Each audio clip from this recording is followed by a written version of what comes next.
You know, I've shared this in part of my testimony, but man, when I was in college, just my first year out of high school, and there was just a time in my life where I just stopped and said, God, I've really never considered for sure what you want me to do. And I just remember putting my yes on the table.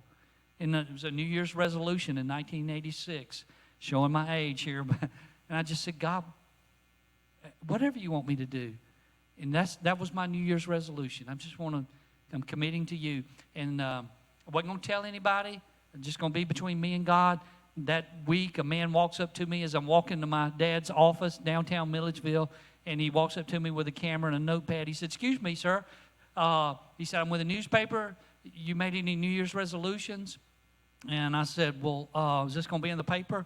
He said, "I don't know. We just kind of do them randomly, may or may not be." And it's just one of those times where I knew God was saying, if you're ashamed, then don't tell him. And I thought of the scripture where Jesus said, if any man is ashamed of me, he said, one day I'll be ashamed of him before my Father and the angels. And I knew I needed to tell him, and I did. And I said, "Is this going to be in the paper?" He said, I don't know. So, but I knew God was saying, it's going to be in the paper. And so when the paper came out a few days later, I didn't go to see if it was in the paper.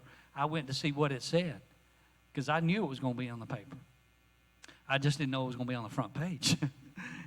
And they had 3 pictures right there on the front page in the midst of a list of New Year's resolutions. And my picture was in the middle.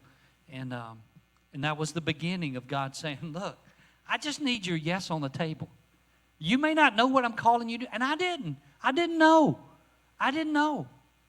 But I just wanted to do what he called me to do, what he created me to do. And then in time,